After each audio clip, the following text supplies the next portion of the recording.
How's it going, everyone? Tim here, TRD Adventures. Hope everyone's all well there. As always, thanks for tuning in. Much appreciated. So today we're going to have on the bench another build and chassis that I have knocked out and spent a little time driving with. And we'll have some running footage here shortly. But what we have here on the table today is the CBE Warhawk chassis. I've competed against this chassis many times from every year, Crawlapalooza, King, Missouri, when the CBE guys come up for our big end of the year throwdown, stuff like that. It's always their chassis choice. It's always performing. It's always putting in the work, and it takes podiums at lots of events it's going to. So decided to finally get one knocked out for myself for some fun builds, and I've had a blast with it and driving everything super capable. And I knew it was going to be just based on what I've seen before and everything like that. Now, body-wise, decided to go a little different. You know, I didn't really need Sorka build or anything like this, something kind of fun. So we actually put on here like this is a red cap blackout body. This is the buggy body. It's a two-piece body with a cage and everything, and I actually just kind of hinged it on the back there through the bumper, so it just hinges up and down.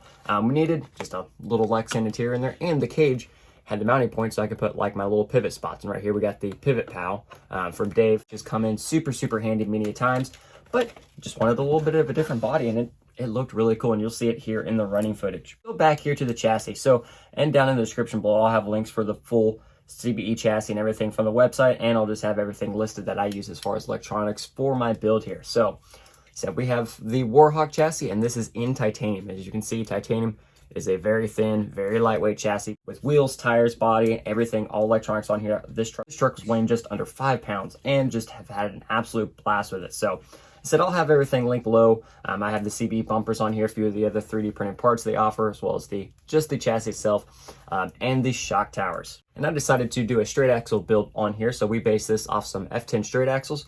We got some AR44 big brass knuckles on here, and I did go servo behind the axle here on the F10s with the Boco RC mount from 1/10 RC, and also here in the rear also have the F10 link riser from 1/10 RC as well. They have worked great there. For transmission here, we had the Climber transmission from EXO RC, just an all-inclusive 1 unit, and it does still count as transfer case points if I needed them or you do need them.